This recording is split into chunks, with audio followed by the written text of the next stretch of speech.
Look at the person you grew up with. Same house, same parents, the same dinner table, the same rules, the same tired bedtime stories, read in the same tired voice.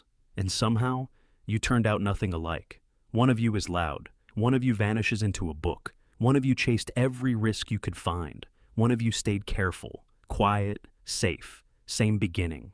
Two completely different people. And you've probably explained it to yourself already. The way they got treated, the order you were born, a teacher, a phase, bad luck, good luck.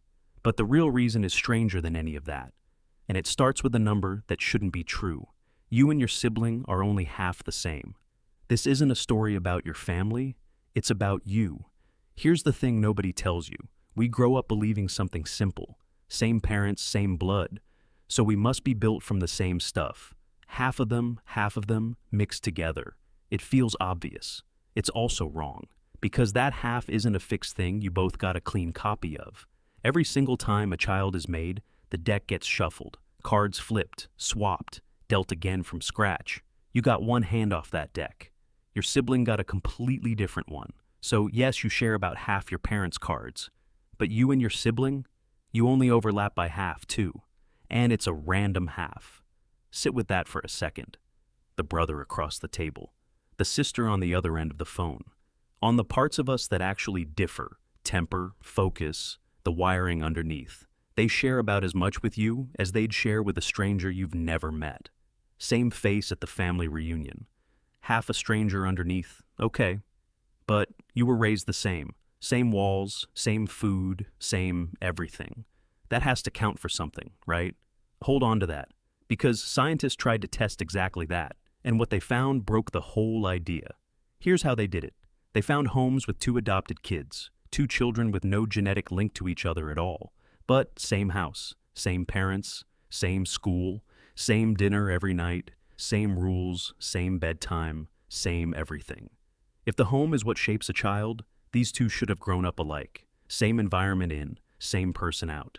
That's not what happened. Researchers followed them as they grew, and the two kids, same house, same parents, their whole childhood shared, ended up as different from each other as two random strangers pulled off the street. The shared home, the same parents, the same everything. It did almost nothing to make them alike. Let that land. The thing we're sure shapes us, the house, the parents, the way we were raised, barely moved the needle at all. So, if it's not the house and it's not the parents, what is it? Hold that question. Because the answer is about to get very strange. Meet the two Jims. Two identical twin brothers, split apart when they were 4 weeks old. 4 weeks. Handed to two different families who, by pure coincidence, both named their boy Jim. They grew up in different towns, different homes, different lives. And for 39 years, neither one knew the other existed. Then they finally met. And scientists looked closely. Same weight. Both of them 82 kilos. Same height, down to the centimeter.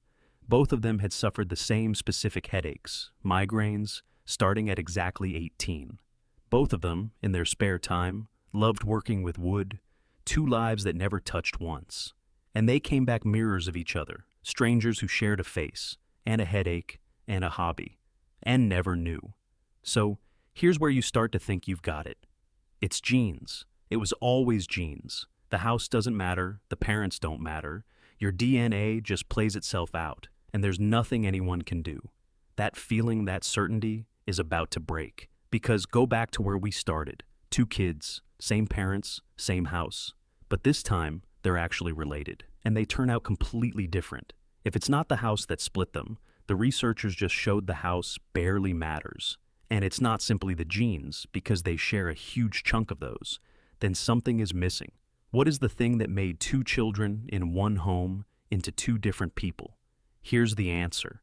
And it's not what you'd guess. It wasn't the big stuff. Not the parents' love, not the rules, not the neighborhood.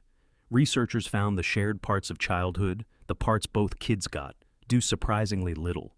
What shapes you is the stuff that didn't happen to both of you. A sickness one of you caught, and the other didn't. One teacher, one bad sentence on one afternoon, heard by one child and not the other. A friend, a fight. A single random moment that only ever landed on one of you. Two kids growing up under one roof were quietly living in two completely different worlds, which means the childhood you remember, it isn't the one your sibling lived. Same house, same years, two different lives running side by side that only looked like one. You were never really in the same childhood, not the way you thought, but maybe you're still thinking, fine, personality, moods, the loud one, the quiet one, that's soft stuff. Surely the things that actually decide a life, how well you did in school, how far you got, whether you made it, surely that's on you. Your effort, your choices. Sit down for this one. Because researchers ran the same test on school itself, and it turned out how well a kid does in the classroom, same teacher, same lessons, same desk, is shaped far more by the cards they were dealt than by the room they're sitting in. Not a math gene, there's no such thing, but focus, memory. How long you can sit with something before your mind runs. The pull to ask one more question.